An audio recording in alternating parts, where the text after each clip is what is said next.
پہنچتے ہیں آٹے کے پاس تشریف لے جاتے ہیں، اپنا لعاب دہن نکالتے ہیں، لعاب دہن نکالتے ہیں اور آٹے میں ڈالتے ہیں اور حکم فرماتے ہیں کہ اس کو پھر سے گوندو، سبحان اللہ، اس کو پھر سے گوندا جائے تاکہ لعاب پورے آٹے میں پہنچے۔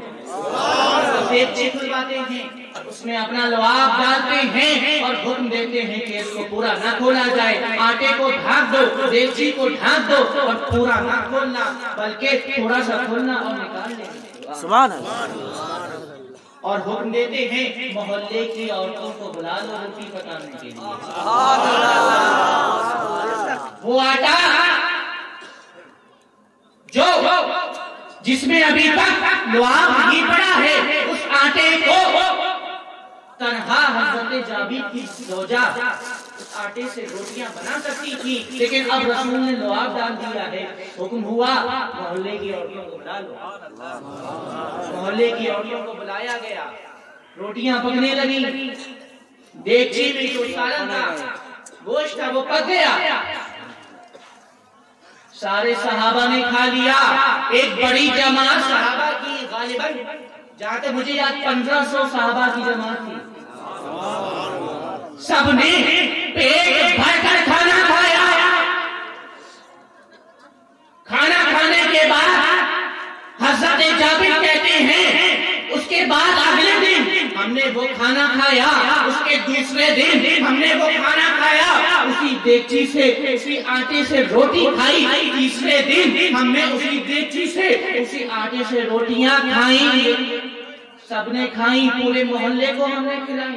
سبحان اللہ، وہ ختم نہ ہوا، 3 دن تک ہم کھاتے رہے، محلے والوں کو کھلاتے رہے اور لوگوں کو کھلاتے رہے، وہ ختم نہ ہوا۔ تیسرے دن رات کے وقت میں نے وہ کھول کر دیکھ لیا، تیسرے دن میں نے دیگچی کھول کر دیکھی، جو آٹا تھا اس کو کھول کر دیکھ لیا، صبح اٹھا کر دیکھا سب ختم ہو گیا۔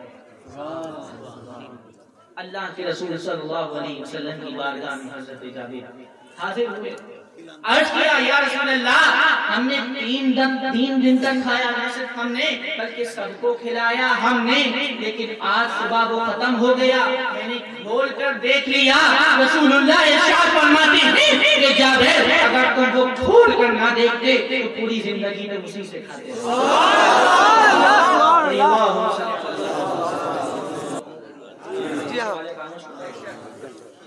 میری عادت نہیں ہے ادھر والے بولیں ادھر والے بولیں ادھر والے، کیا کرے بنگال کا ماحول کہہ دیجیے سبحان اللہ، سبحان اللہ، آگے بتا کے کہہ دیجیے یہی سب ہوتا ہے، سبحان اللہ، میرا طریقہ نہیں ہے، لیکن آپ لوگ بولتے نہیں ہیں۔ رسول کے اختیارات، تصرفات جو ابھی تک دنیا کی چیزوں میں نے دکھائے تھے، درختوں کو حکم ہوا ہونے سے حنانہ کو جنت میں لگا دیا گیا، جابر کی ہانڈی چھوٹی تھی لیکن سینکڑوں صحابہ نے کھانا کھایا، دودھ کا پیالہ چھوٹا تھا، دودھ کم تھا، 70 صحابہ نے پیا۔ یہ دنیا کی چیزیں تھیں۔ اب آئیے شریعت پر آتے ہیں، شریعت میں بھی کہ اللہ کے رسول کو اختیار حاصل ہے۔ ایک صاحب آئے اللہ کے رسول صلی اللہ علیہ وسلم کی بارگاہ میں، کتنی نمازیں پڑھ رہے ہیں بتائیے؟ نمازیں کتنی پڑھ رہے ہیں؟ 5 اگر کوئی یہ کہے میں 5 نمازیں نہیں مانتا، 3 مانتا ہوں، کافر ہے۔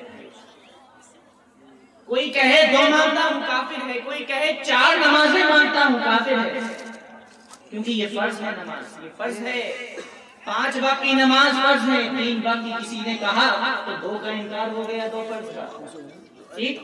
لیکن ایک صاحب آئے اللہ کے رسول کی بارگاہ میں، عرض کیا یا رسول اللہ، میں اس شرط پر ایمان لے کر آؤں گا کہ میں 2 وقت کی نمازیں پڑھوں گا۔ اللہ کے رسول نے ان صاحب کی وہ شرط قبول فرما لی۔ اللہ کے رسول کو شریعت میں بھی اختیار ہے کہ جو حرام ہے اسے حلال کر دیں، جو حلال ہے اس کو حرام کر دیں۔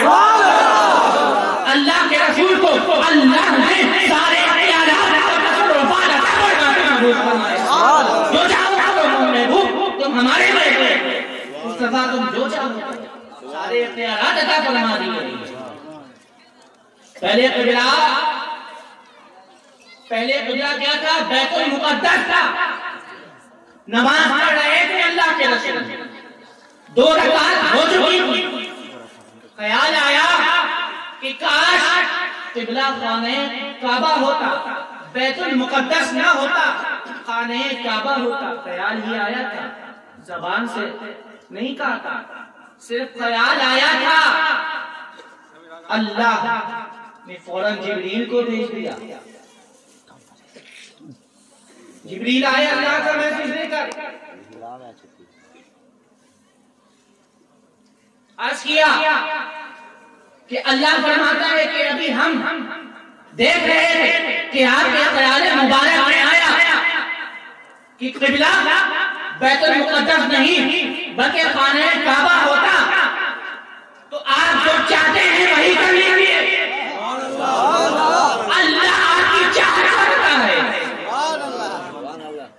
ہمیں اگر آج عشاء کا وقت بدلنا ہو تو 1 دن پہلے بتانا ہوتا ہے کہ کل سے نماز 7:30 بجے ہوگی. یہاں نماز نہیں، خیال مبارک میں آیا کہ قبلہ خانہ کعبہ ہوتا. جبریل آئے، عرض کیا یا رسول اللہ، اللہ فرما رہا ہے آپ جو چاہتے ہیں وہ کر لیجیے. 2 رکعتیں ہوئی تھی، اب دوسری نماز کا انتظار نہ کیا جائے بلکہ 2 رکعتیں ہو رہی ہیں. اب اگلی 2 رکعتیں بیت المقدس نہیں بلکہ خانہ کعبہ کی طرف منہ کر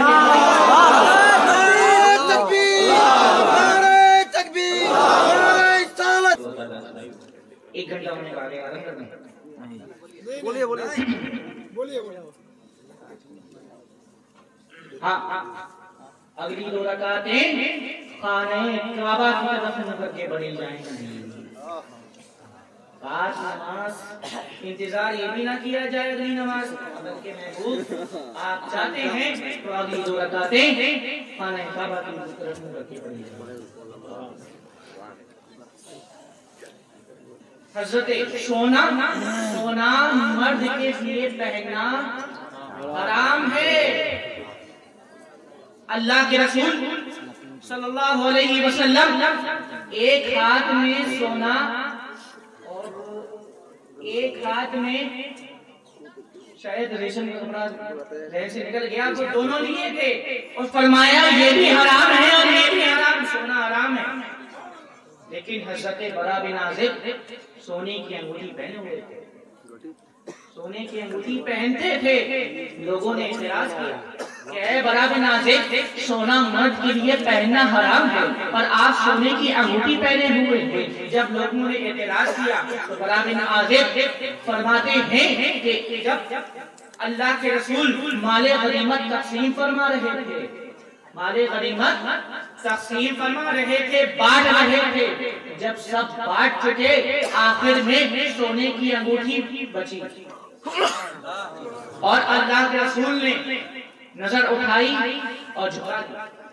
پھر نظر اٹھائی سب کی طرف دیکھا، پھر جھکا دی.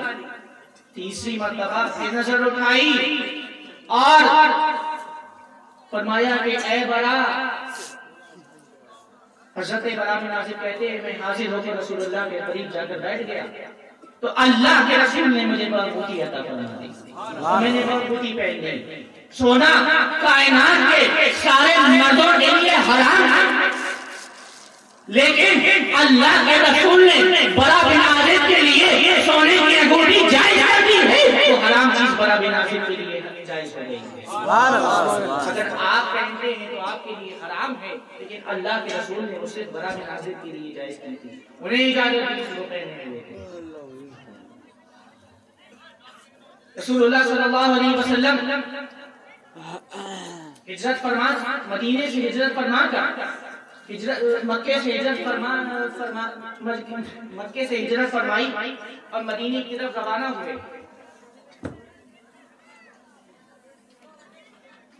اور ادھر مکے کے سرداروں نے اعلان کر دیا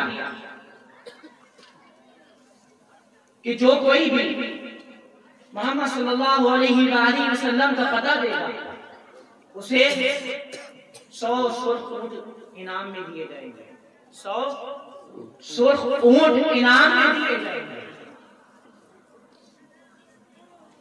جب سراقہ کے کانوں میں یہ خبر پہنچی، انہوں نے یہ بات سنی کہ جو رسول اللہ کی خبر دے گا کہ وہ کہاں ہے تو اسے 100 اونٹ دیے جائیں گے. لالچ آیا، چلے گئے رسول اللہ کو ڈھونڈنے کے لیے. رسول اللہ کے پاس پہنچ گئے، گھوڑا لے کر گئے، رسول اللہ کے پاس پہنچ گئے اور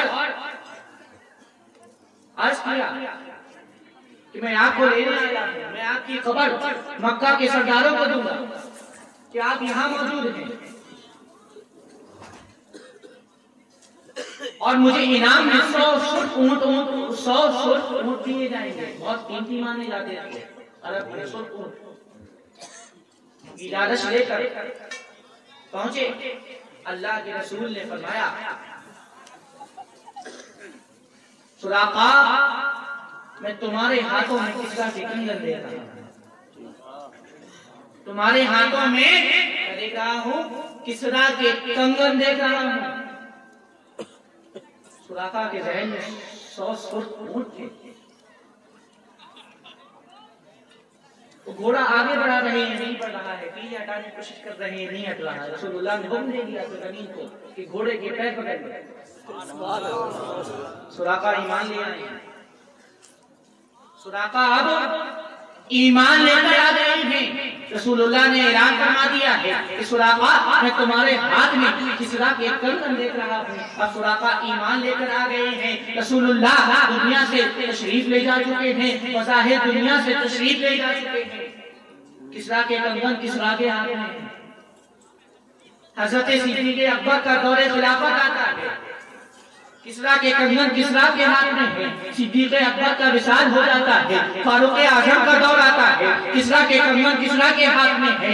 اب سراقہ بیمار ہو جاتے ہیں، اتنے بیمار ہو جاتے ہیں کہ بستر عدالت پر لیٹ جاتے ہیں اور سب قیادت کے لیے آنے لگتے ہیں. سراقہ کی مزاج خوشی کے لیے آ رہے ہیں، انہیں دیکھنے کے لیے جا رہے ہیں کہ اتنے میں خبر آئی کہ آج فاروق اعظم سراقہ کی عیادت کے لیے تشریف لانے والے ہیں. فاروق اعظم سراقہ کے گھر گئے عیادت کے لیے اور تسلی دی سراقہ کو. سراقہ تم نے فلاں نیک کام کیا ہے، تم نے فلاں کام کیا ہے، تم نے فلاں نیک کام کیا ہے، تمہیں اس کا یہ اجر ملے گا، تمہیں اس کا وہ اجر ملے گا. سراقہ سمجھ گئے کہ فاروق اعظم یہ سمجھ رہے ہیں کہ سراقہ اب اس دنیا سے رخصت ہونے والا ہے. سراقہ عرض کرتے ہیں اے فاروق اعظم جب تک کسرا کے کنگن سراقہ کے ہاتھوں میں نہیں آ جاتے سراقہ کو نہیں جائے.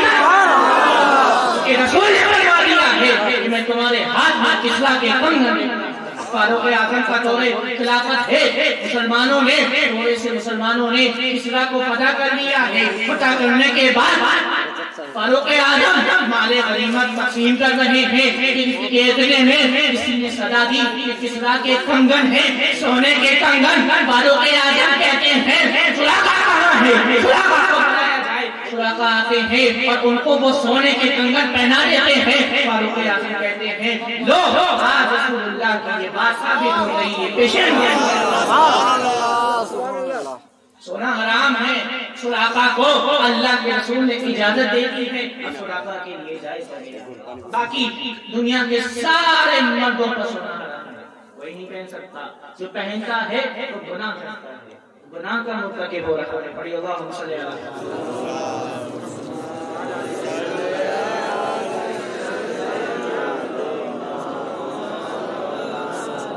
اللهم صل على سيدنا مولانا محمد وعلى ال سيدنا مولانا محمد وبارك وسلم صلاة والسلام عليك رسول الله صلی اللہ تعالی علیہ وسلم. شریعت میں بھی اختیار حاصل ہے، جو چیز حرام ہے وہ حلال کر دیں، جو حلال ہے وہ حرام کر دیں. ریشم کے کپڑے مردوں کے لیے پہننا حرام ہے، لیکن عبد الرحمن بن عوف تمہارے خارج ہے، اللہ کے رسول نے انہیں پہننے کی اجازت دی ہے. عبد الرحمن بن عوف تمہارے لیے حرام نہیں ہے. کیوں؟ کیونکہ تمہیں رسول اللہ نے ریشم کا کپڑا پہننے کی اجازت دی. تمہارے لیے جائز ہو گیا ہے، باقی دنیا کے سارے مردوں کے لیے حرام حرام حرام. لیکن رسول جس کے لیے جائز کر دے اس کے لیے جائز ہے. کیوں؟ کیونکہ رسول اللہ کو اختیارات حاصل ہیں، رسول اللہ کو تصرفات حاصل ہیں، جو چاہیں کریں. اللہ کے محبوب ہیں.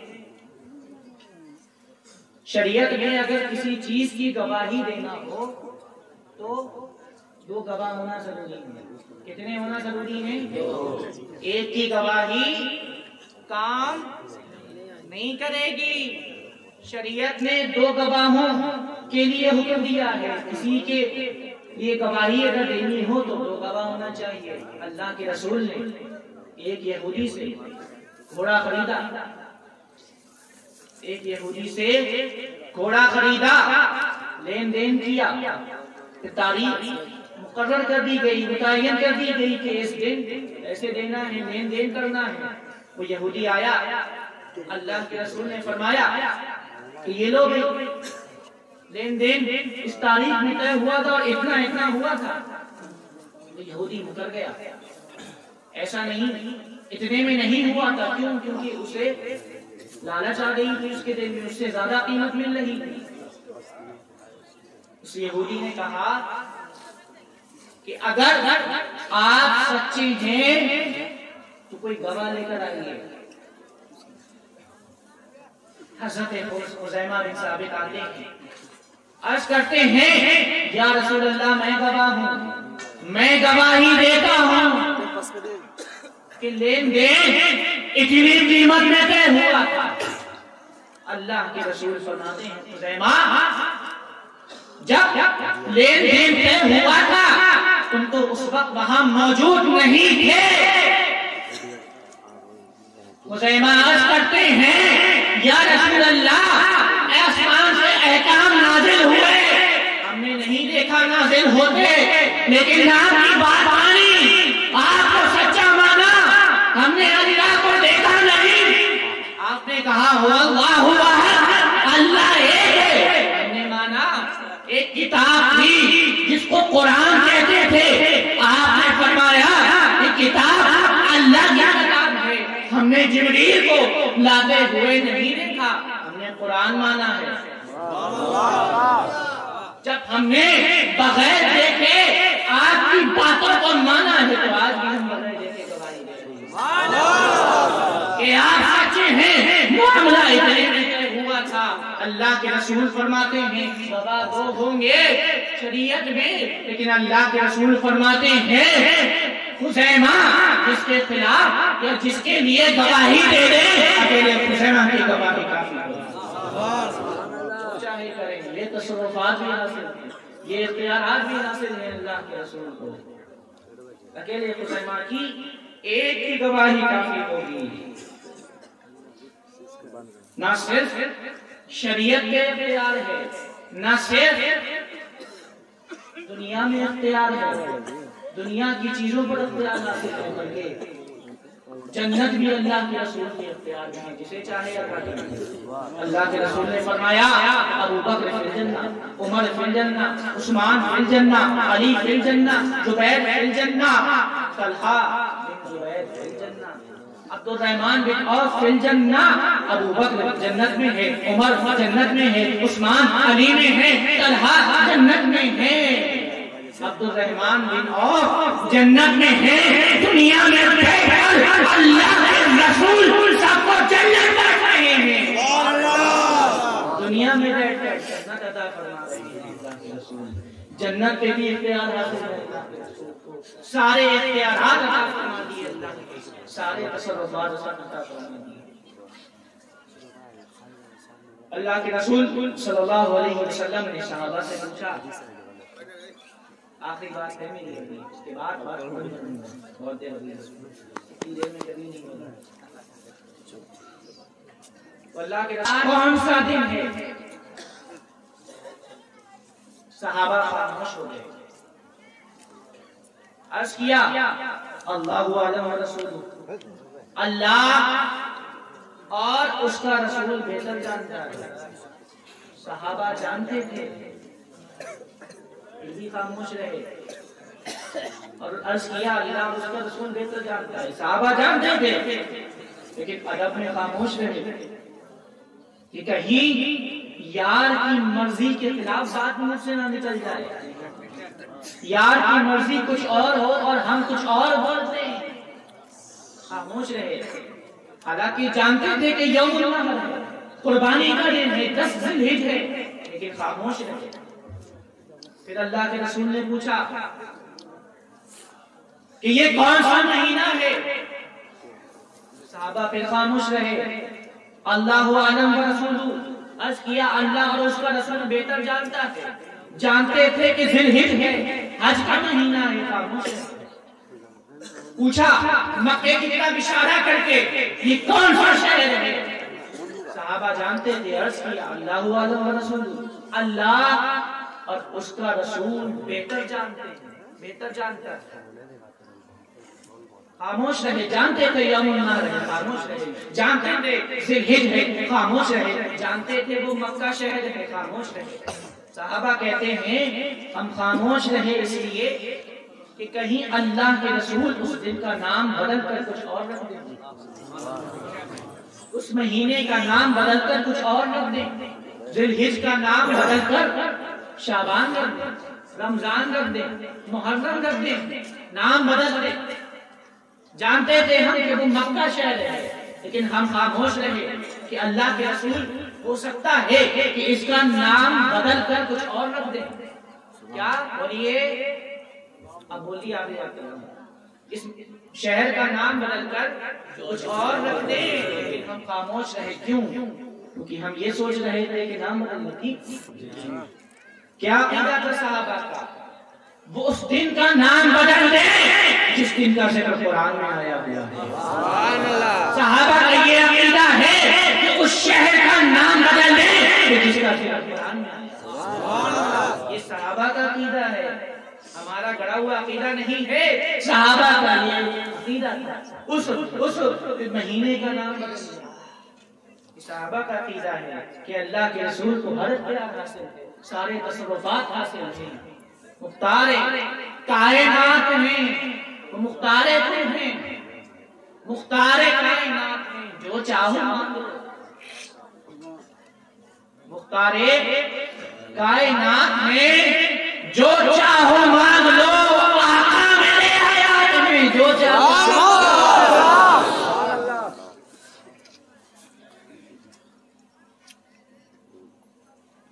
ایک صحابی حاضر ہوئے اللہ کے رسول کے بارگاہ میں. ایک روایت ہے کہ اللہ کے بعد ختم کرنے والا تھا.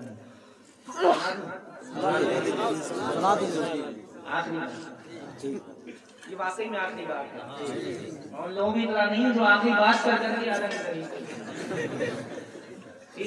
آخری بات صحابی حاضر ہوئے اللہ کے رسول کے بارگاہ میں. رمضان کا مہینہ تھا, روزے کے دن چل رہے تھے. عرض کیا یا رسول اللہ, روزے کی حالت میں مجھ سے ایسا کام ہو گیا ہے کہ جس سے میرا روزہ فاسد ہو گیا ہے, کیا کیا جائے؟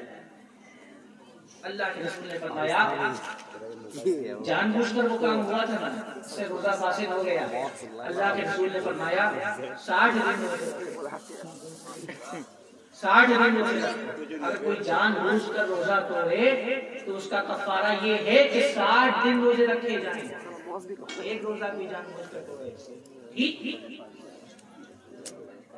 صحابی عرض کرتے ہیں یا رسول اللہ جن طاقت نہیں ہے مجھ میں کہ 60 دن روزے رکھوں. اللہ کے رسول فرماتے ہیں کہ اگر یہ نہیں کر سکتے تو 60 مسکینوں کو کھانا کھلاؤ, یہ تمہارا کفارہ ہے. صحابی عرض کرتے ہیں یا رسول اللہ میں یہ بھی نہیں کر سکتا, میرے پاس اتنا نہیں کہ میں 60 مسکینوں کو کھانا کھلا سکتا. اتنے میں اللہ کے رسول کی بارگاہ میں کسی نے کھجوریں پیش کی اور اللہ کے رسول نے کھجور اٹھا کر ان صحابی کو دی, کہا لاؤ جاؤ 60 مسکینوں کو کھلا دو. صحابی عرض کرتے ہیں یا رسول اللہ اس پورے شہر میں مجھ سے زیادہ مسکین اور غریب کوئی نہیں ہے. اللہ کے رسول مسکرائے اور فرمایا جاؤ یہ تم ہی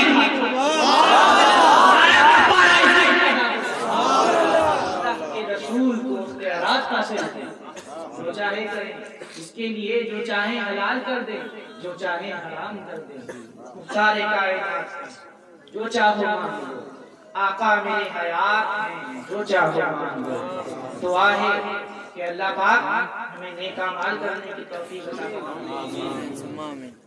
تقریر حسن بھائی خوش ہوئے آپ. اب کون کون چاہتا ہے کہ اللہ کے رسول کو خوش کرے؟ کون چاہتا ہے کہ اللہ کے رسول کو خوش کرے؟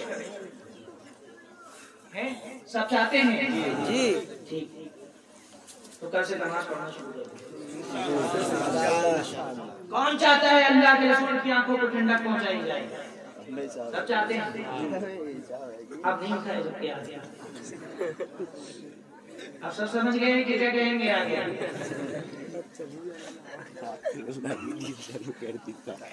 یہ حال ہے.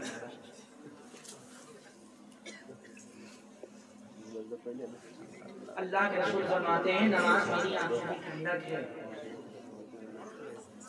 میں صرف آپ کو خوش کرنے نہیں آیا، میں اکثر کہتا ہوں کہ تقریر کر کے آپ کو خوش کر کے چلا جاؤں، بلکہ میں یہ چاہتا ہوں کہ موت کے بعد ہم سب اپنی مرضی کی زندگی گزاریں. کیوں؟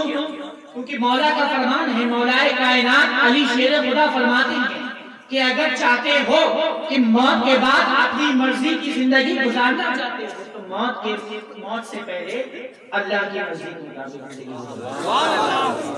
تو آج سے یہ عہد کر لو کہ آج سے ہم نمازیں نہیں چھوڑیں گے. نمازوں کی پابندی کرو، نمازوں کی پابندی کرو. نبی جو چاہتے ہیں اللہ کر دیتا ہے. نبی نے چاہا چاند کے ٹکڑے ہو جائیں، ہو گئے. نبی نے چاہا ڈوبا سورج پلٹ کر آ جائے، پلٹ کر آ گیا.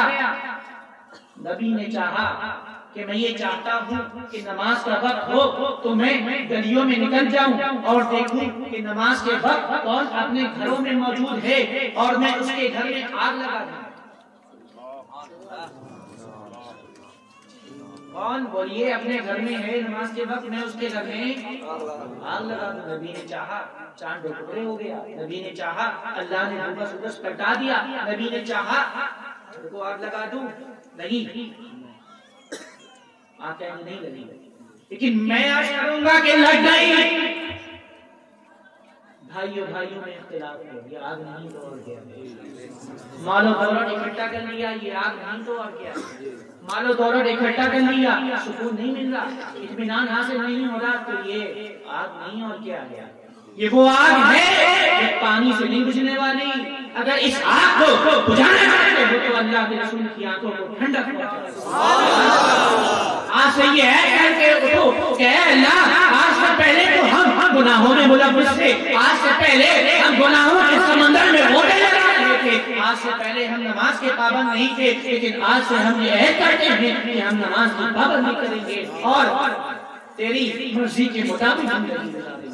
دعا ہے کہ اللہ پاک ہمیں نماز کا پابند بنا دے اور ہمیں نیک اعمال کرنے کی توفیق عطا فرمائے. اللہ کے رسول کی اطاعت پیروی کرنے کی توفیق عطا فرمائے. آمین یا رب العالمین. وما علینا الا البلاغ. السلام علیکم. یا نبی